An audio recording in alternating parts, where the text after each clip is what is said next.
Hello, everyone, and welcome to Divide and Conquer. We're named as such because of our intent. What is our intent? Well, we're a group of sport and performance psychology consultants and contractors here at Fort Polk, Louisiana, and we fall under the Army Resilience Directorate, which you can find on Facebook and Twitter at Army Resilience. Each episode, we pose a question or issue related to resilience and or performance enhancement that we as a group will conquer through our individual answers. You'll find out pretty quickly our perspectives and stances are often divided. So we hope you enjoy our take, or takes rather, on today's question, which is, what's the worst advice you've ever received that was meant to help you perform better? The clearest example I can think back to happened during, I believe, my senior year of high school soccer. I'm not going to name names, of course.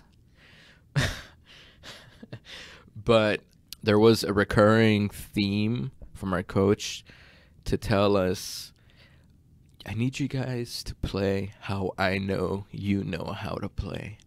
So as you'd imagine, a bunch of 14 to 17-year-olds hearing that consistently, we didn't know what he meant by that. And, he would say it, I'm assuming, to all of us individually at some point during the season. But he did tell me that on an individual basis. And granted, I never asked for clarification because I thought I knew what he meant. But as my senior year slump happened, I obviously did not know what he meant. So I think, looking back, it was more of don't get too deep in the weeds, so to speak.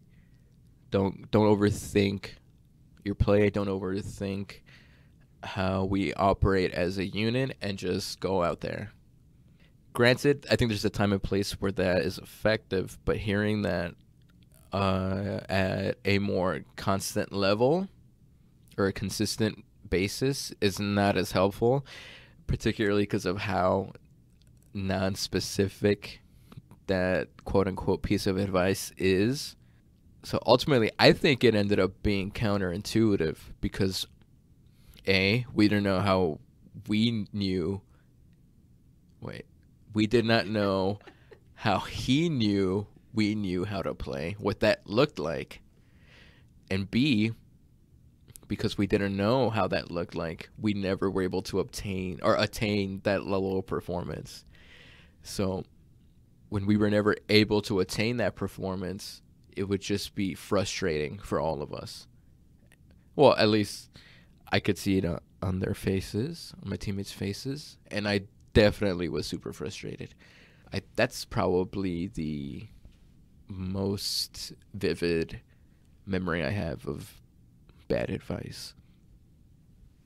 So knowing what you know now about sports psychology and performance, going back to that moment, that team, that coach, what advice would you give to the coach in order to make that advice better? And you can think about like what he was trying to say, which you kind of expanded on a little bit, but I'm curious from your perspective now, especially having gone into that specific field, what would you recommend to that coach so that he could give better advice? I think the first thing would be to be as specific and explicit as possible, so that way what he's trying to get across actually comes across and there's little room for interpretation as to what he's trying to say. So that way we're not all a bunch of confused teenagers just running around kicking a ball.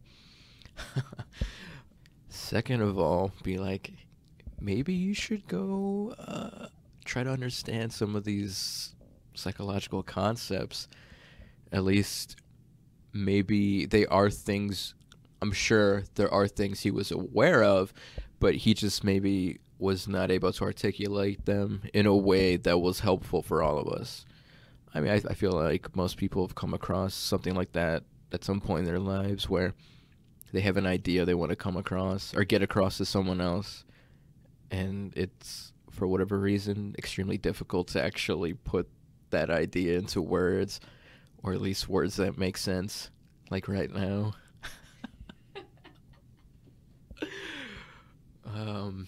I feel like I could keep talking about this forever, but I'm not. I'm just going to end it right there. So if you need help communicating, we have a lunch and learn coming up with Jess. So I would suggest, oh, and I guess I'll be there too. But not, I'll do a little bit more about listening, but Jess will be talking about communication at the upcoming lunch and learn. September 2nd. So you guys should come. Yes, September 2nd at lunch. That is noon. Brown bag lunch. Brown bag lunch. Bring your own lunch because we don't have food available for you. And I don't want to see the disappointed look on your face when you receive no food. So there's that. It is interesting that piece of advice that your coach gave you, because to say that I want you to play in a way that you know, or that I know that you know how to play, is there's so much assumption there. And I think it is a cop-out way for your coach to have not given that feedback that you needed. So it's, oh, I've already done this work. I've laid the work before of how we should be playing, quote unquote. And now you should just refer back to what I've told you before. And then I know that you know how to play in this particular way. Even though that doesn't account for the opponent that you have, it doesn't account for the conditions, it doesn't account for the ways that you need to make adjustments.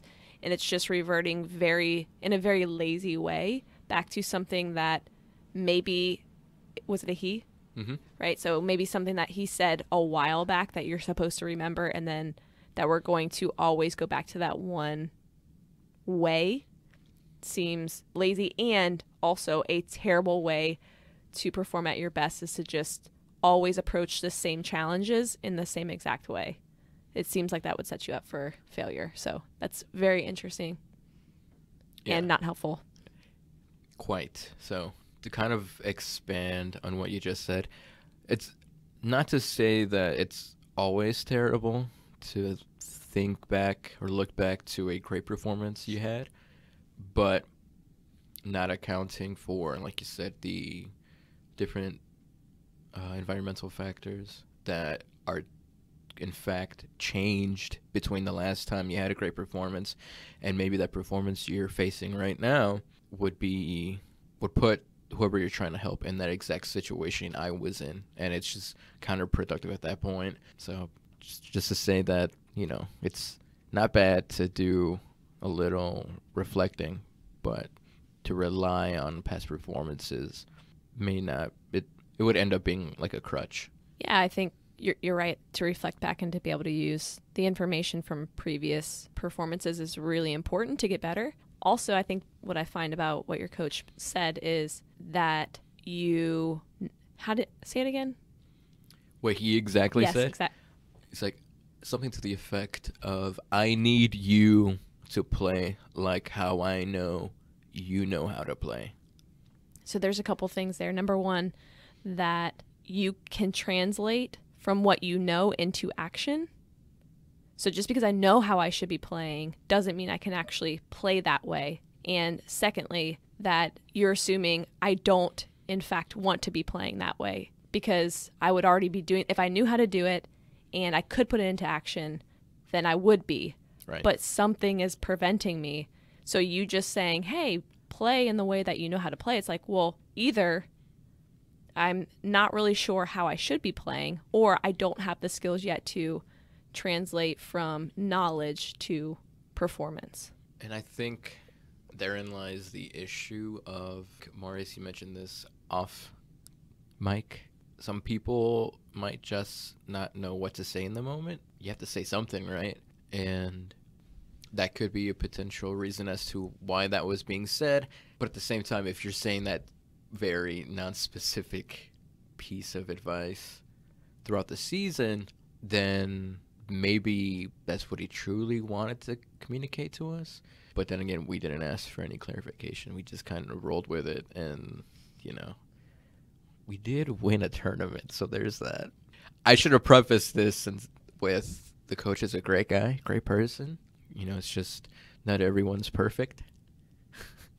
I'll be the first to say that about myself. But, it's a vivid memory that I have, and I thought it would make for interesting conversation, being able to look back, especially now with the things that I know now and with different perspectives, aka you guys, being able to offer a different insight since it happened to me, so obviously I'm very much, my view of it's colored in a way that is specific that you guys don't see it the same way. Marius, what's some terrible advice that you've received? Before I get into terrible advice, couple things on Diego's points. One, I'm curious if the coach was using that to try to express confidence in you as a team. I think about the purpose or his intent with that message. And obviously it's very hard because we can't ask him. And when you're a high schooler, it's hard to ask a coach a question like that. Yes. But the way that it's phrased, it makes me think that maybe the intent was very good of like, hey, I'm going to say something that shows I have confidence in you all as a team, to say, hey, I know that you guys know how to play. So just show me that. I'm wondering if it would have been a lot more effective if he just said, I'm confident in you, as opposed to this more ambiguous message. And so just being a little bit more clear in that communication. It also makes me wonder about the performance aspect of it, of did it make your performance worse? Did it just keep performance neutral? If he was a little bit more clear in it, would it have boosted your performance? So I'm curious, what do you think in terms of actually impacting performance? How do you feel like it played a part? So the actual impact, it definitely, I think, made at least most of us want to try harder and try to resemble something of what he was asking from us. Whether or not it was effective, all those seasons are kind of a blur. All the games are kind of like meshed into one giant one. So it's hard for me to say whether or not it was effective for the outcome of our performances. But I do distinctly remember being like, I don't want to disappoint him, so I'm going to put forth as much effort as I can, even if it was misplaced effort, which it might have been. It's still, I remember that being at least my response through my performance. I think you were getting at, you probably did want to express his confidence that he had in us, just in a very non-specific way. And, had he known some of the things that we're aware of now, I think a coach expressing their confidence in the players they have could go a long way. But the money's going to be made in how that confidence is expressed, right? And the message and how the message is put together and how it's ultimately perceived. I think that plays really well into another point that came to mind as I was listening to this example, and that's specifically about your awareness as an athlete, professional, performer, whatever it may be. So my example of terrible advice is not exactly a specific instance, but it is the thought that as an athlete, I had to be super amped up in order to perform. I thought I just got that idea from watching other people perform, whether it's teammates, whether it's just sports on TV. I thought that I had to be just super amped, listening to music that got me pumped up, doing things. I was a swimmer, so behind the swim blocks, doing things that would pump me up. I thought that's what I needed to do in order to perform my best. And as my collegiate career progressed, I started to realize that was very much not the case, and that there was actually a thing of actually being too pumped up that led me to perform worse. And so I quickly realized for my shortest sprint event, it didn't really matter if I was very pumped up or calm, I would perform about the same.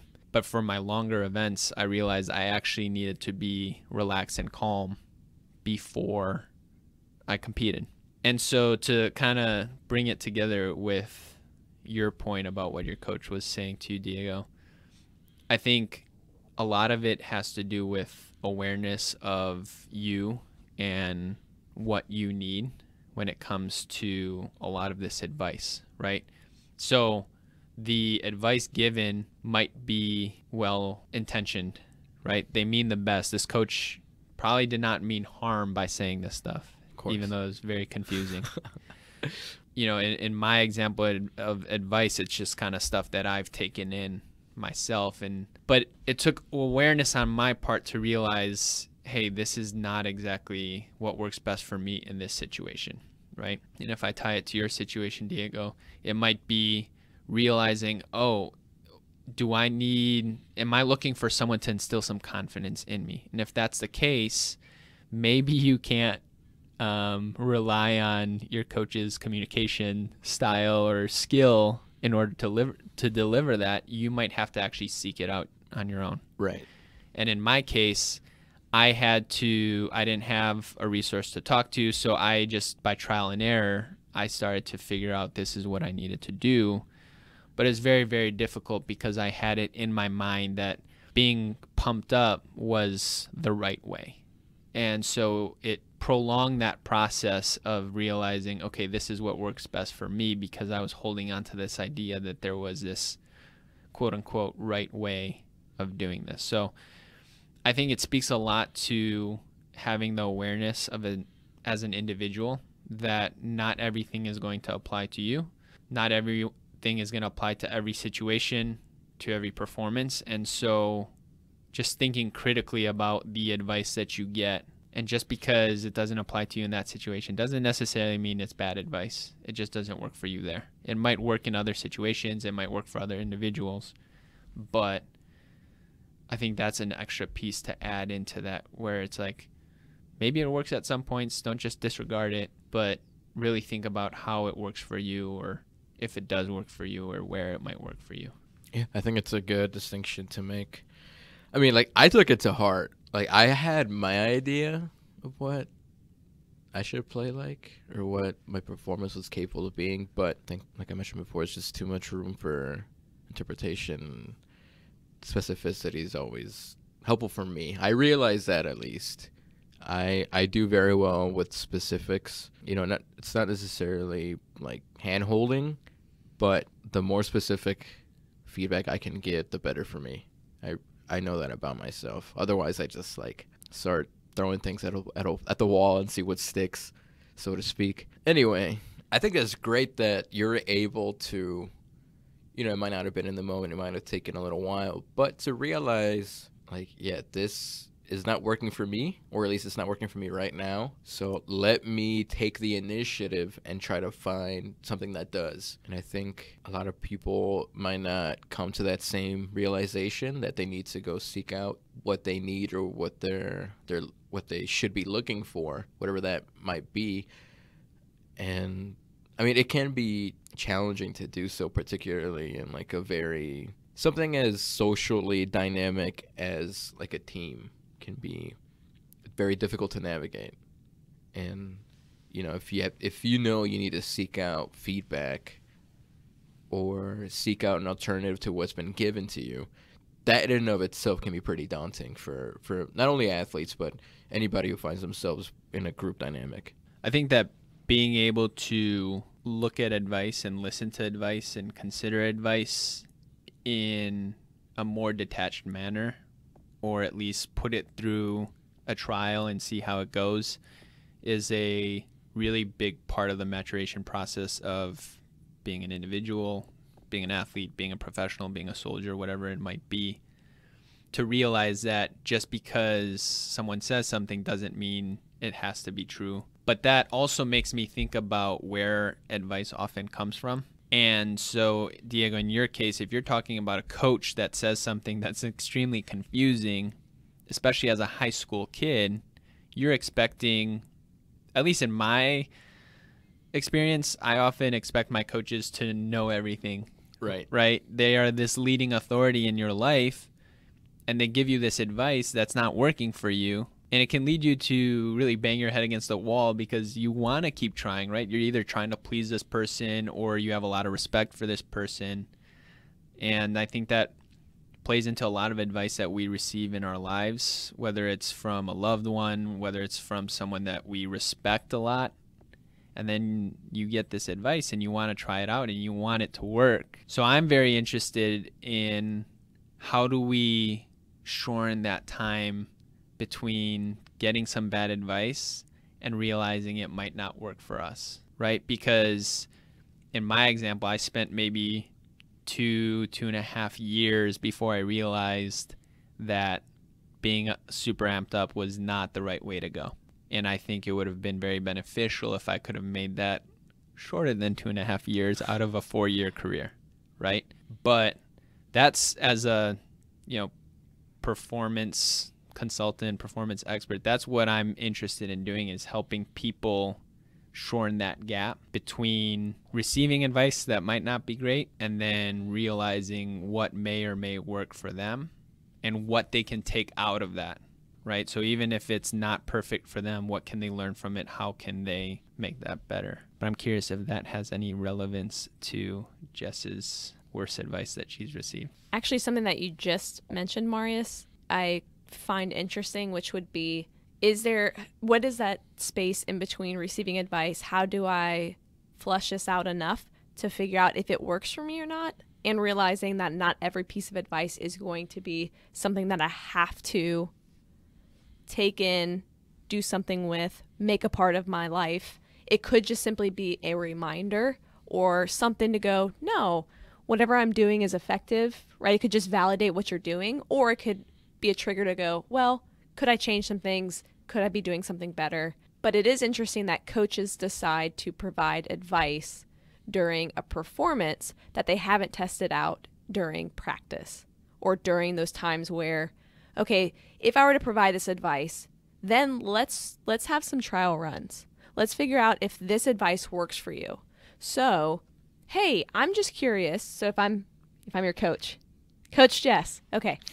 That has a really nice ring to it. It does. Yeah, if anybody wants to be on my team, I'm available. Okay, so Hashtag Coach Jess Coach says, Jess. "Hey Marius, I think what you could benefit from would be to get really amped up. Like let's test that out. Let's figure out, pick a song that's going to get you really hyped. Maybe we can get some cheering in there. Maybe we can get some encouraging quotes, whatever it is that's going to get you amped up. And then we're gonna test you. We're gonna swim. We're gonna see how well you perform compared to maybe the middle of the spectrum. And then we just keep testing. And then that way I know when you do go to perform, I'm not throwing out this advice that I have no backing for. And then I do know, back to Diego's, right? I do know at this point, if I were to say, hey, so Coach Jess again, hey, you need to perform like we talked about earlier. I know you know how to perform. We talked about you being amped up, and we ran the test, and this is actually really beneficial for you. So like get out there and make sure you're amped up. And how are you going to do that, and talk through the strategies? But to leave it up to chance that once you get to your performance, you're going to provide advice that you haven't tested out, I think is, I don't know, not ideal whatsoever. That's a great point, especially when we tie it to mental skills, because I think the common perception is that when it comes to mental things like being pumped up or amped up or being confident, being resilient, whatever, buzzwords that you want to toss out for mental skills or anything pertaining to mentality, is that those things will show up, or you will do those things when it comes to the actual performance, as opposed to approaching that mental side the same way that you would approach physical practice, so that when you step up to perform, you already know where you should be in terms of your amped up level, right? In Diego's example, the coach should play around with things to know what instills confidence into his players or makes them feel confident in their play. And so I think it's a fantastic reminder to bring these things into your daily practice, to figure out what works for you, what doesn't work for you, what helps, what doesn't help, so that you don't leave it to chance in the moment that's most important, and that's whatever the actual performance looks like. And like we mentioned before, all these things are skills, and just like physical training. If you don't use these skills, then your capabilities to use them will weaken and atrophy. And, I always love reiterating that point because of how true it is. And I think that really helps put things into perspective in a way that, it's like you realize the importance of getting reps in, not only physically but mentally, particularly for things that are skills that might be new to you or to those that you might be leading. And, there's going to be mistakes along the way. I mean, through that 2.5-year process that you went through, Marius, I'm sure there were some mistakes made along the way, more or less. Yes. I would say like the whole time was a big mistake. I'd like to forget those years. No, but in seriousness, like those 2.5 years was me experimenting with a lot of things that did not quite work. So it wasn't one big mistake, but it was a lot of failures, I would say. And it was just stacking those failures on top of each other that led me to, just through trial and error, that led me to find a solution that actually worked and was very beneficial to my performance.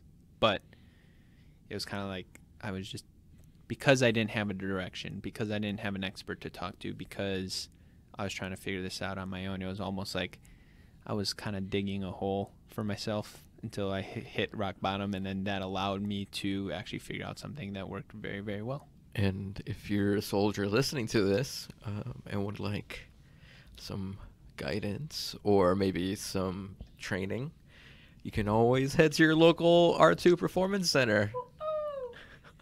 We're always more than willing to help. Coach Jess would like to help. I think something else to consider, so during that 2.5 years that you're mentioning, Marius, of trial and error, and to your point, that's where a lot of learning took place. That's where a lot of development took place. And potentially, had you not done the 2.5 years, who knows if you would have even reached the performance levels that you did. And that brings up another point of potentially maybe the best route for a coach would not be to even provide advice. I think we get uncomfortable when people are uncomfortable, so we fill the space with things that we think might be beneficial. Oh, let me throw this at them because they look uncomfortable, they look upset, they look frustrated. When the best advice might just be to let them go through those errors, let them go through the trials, let them go through the frustration, because that's where they're building those skills, that resilience, to then the next time it comes back around, maybe they tried a strategy that didn't work. Okay, we know. And it's they're working through things that you don't need to necessarily insert yourself. Another great point by Jess. Coach Jess. I'm sorry. I think that also reminds me something that you said off air, that sometimes it can be better to ask questions.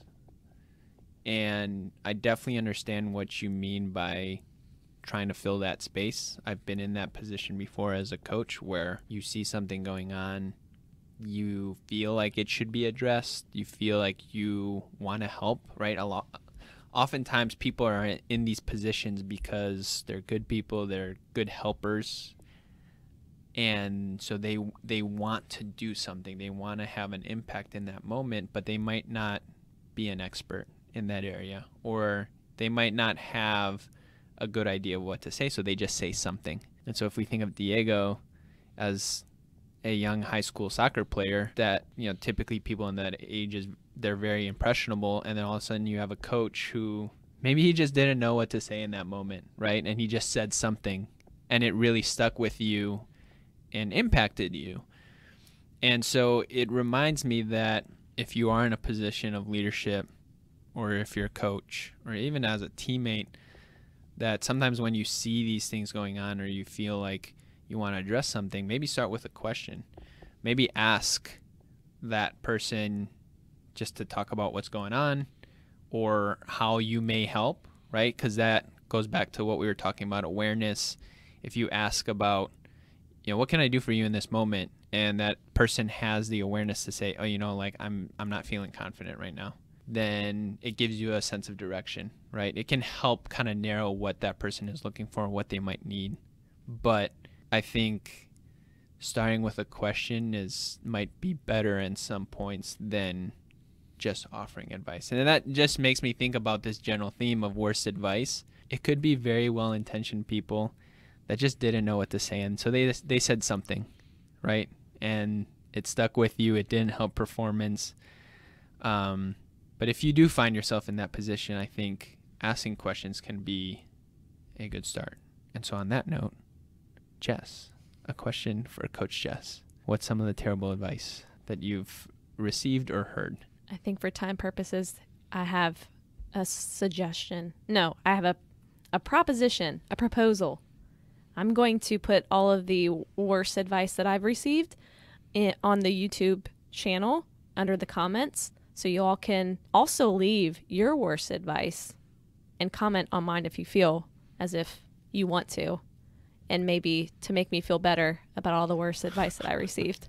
Whatever you want to do is fine. And that way we can drum up some conversation there.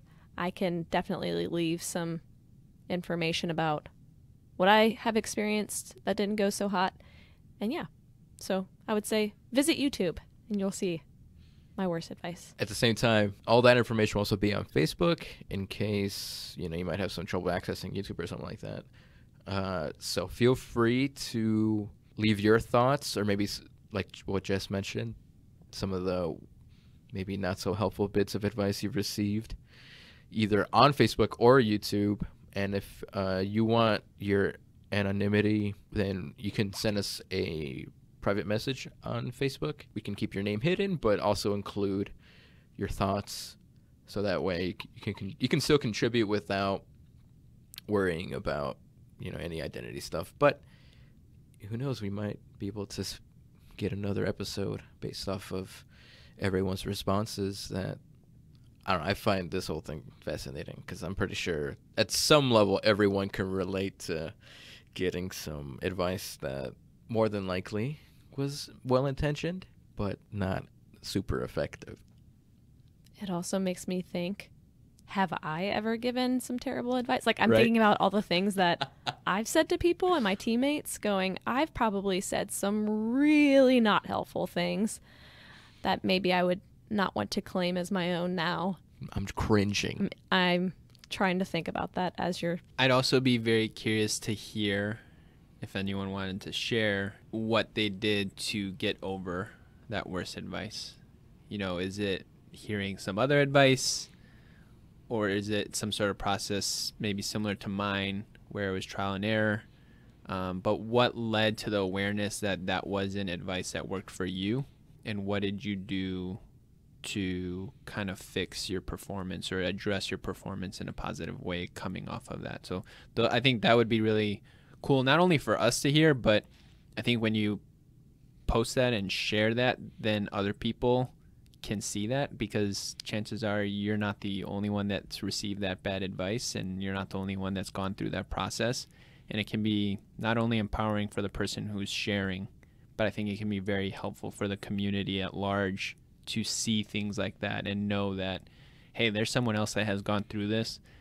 They did something similar, or they might be going through it right now, and it gives them ideas, inspiration, motivation to keep addressing that problem and work through it. Yeah, or at the very least, develop some self-awareness, because, self-awareness can be the first step to getting better at whatever you want to be better at. Ultimately, we're here to serve you, so if you all have any further insights, thoughts, questions, comments, complaints, what have you, feel free to leave them, and we will address them in some fashion. So with that, I believe everybody has gotten their thoughts out, more or less. All right. So thank you all for listening to this episode. We'll catch you all next week. Ciao. Have a grand old time. Grand old Opry. Bye.